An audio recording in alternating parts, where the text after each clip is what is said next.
Stonehenge, in many people's minds, is the most mysterious place in the world. This set of stones laid out in concentric rings and horseshoe shapes on the empty Salisbury Plain is, at the age of 4,000 years ago, one of the oldest and certainly best preserved megalithic, ancient stone structures on Earth. It is a fantastic creation with the larger 25-ton sarsen, which is a hard type of sandstones transported from a quarry 18 miles away. Some of these boulders also carry massive lintels connecting them. In ancient times, when all the stones were standing, there was a ring of rock in the sky as well as on the ground. Who built it? Let's see 7 quick facts. First fact. When built. Earthworks and timber about 3100 BC, first stones 2600 BC. It weighs around 50 tons and made of sarsen sandstone and bluestone rock. Which is upright stones and earthworks in a series of concentric circles and horseshoe shapes. Function is unknown, but researchers suspect it was used for ceremonial and religious purposes. And built by an unknown people without a written language. Designed to be used for astronomical observations including summer solstice. We know almost nothing about who built Stonehenge and why. A popular theory advanced in the 19th century was that the Druids, a people that existed in Britain before the Roman conquest, had built it as a temple. Modern archaeological technique have dated Stonehenge, and we now know that it was completed at least 1,000 years before the Druids came to power. If Druids used Stonehenge for their ceremonies, they got the site secondhand. Despite this, modern Druids have laid claim to Stonehenge. An annual ceremony takes place at the Ring of Rocks during summer solstice, one of the Henge's astronomical alignments. There is evidence that activity on the Stonehenge site goes as far back as 11,000 years ago.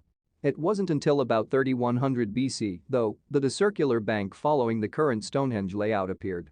At the same time, pine posts were put into place. Around 2100 BC stones started being erected, at first the smaller bluestones, then the larger sarsen stones. During this period some stones were erected, then later dismantled. Second fact. Why did the builders create, dismantle and rebuild this isolated site? Well, it's hard to say. They apparently didn't have a written language and left no records. We can say one thing about Stonehenge based on archaeological digs at the location. There is almost no trash. A number of pieces of flint, antler picks or axes have been found, but very few items that one would expect to see discarded at a human habitation. This leads some archaeologists to conclude that Stonehenge was sacred ground, like a church. As one scientist put it, Stonehenge was a clearly special place where you didn't drop left. Second fact. Stonehenge around 1500 BC. At about 1500 BC, Stonehenge consisted of a circular ditch with a raised bank on the inside.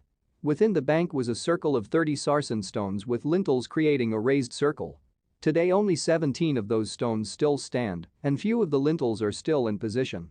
Within the ring were 5 trilithons, 2 massive upright stones supporting a lintel, arranged in a horseshoe. On the open side of the horseshoe, outside the ditch, was the heel stone, some 120 feet from the ring. Once a year on summer solstice, the longest day of the year, the sun will rise in alignment with the heel stone, as seen from the center of the ring. In addition to the sarsen stones, there was a less elaborate set of blue stones that scientists believe were transported to the site from Wales, 150 miles away. Some sit in a ring outside the trilithons and the others in a horseshoe within the trilithon horseshoe. There are also 4 station stones set in a rectangle outside the ring. The station stones may have been used to predict the movement of the moon. Third fact. Rings of rock. Perhaps what is strangest about Stonehenge is that it is far from being unique. Though Stonehenge is the most intact and elaborate ring of stones, there are known to be over 1,000 remains of stone circles throughout the British Isles and northern France. Some of them were small, like Keel Cross in County Cork, which is just 9 feet in diameter. The largest, Avebury, covers over 28 acres and encircles what is now a whole village. Some of the stones at Avebury weighed 60 tons. Fourth fact. A modern summer solstice celebration at Stonehenge. How did the makers move these massive rocks many miles? In 1136, in his History of the Kings of Britain, Geoffrey of Monmouth suggested that the movement of these huge stones was done through the magic of Merlin the wizard. More likely, however, the builders moved them by dragging them on wooden sledges. Before the first one could be moved, a road had to be cleared from what was then a thick forest. Not an easy job in itself, especially for a people who probably spent most of their time and energy just fighting for survival. The construction of both Avebury and Stonehenge must have been the work of many generations. Fifth fact. The corral theory. Just as fascinating as how the builders constructed the site is the question of why they created it. Archaeologist Clive Waddington has suggested that the earliest henges, simple ditches with surrounding mounds, may have been stock enclosures for cattle. Remains of fence and gates found at the Cooland Henge, which is more than 800 years older than Stonehenge, supports his idea.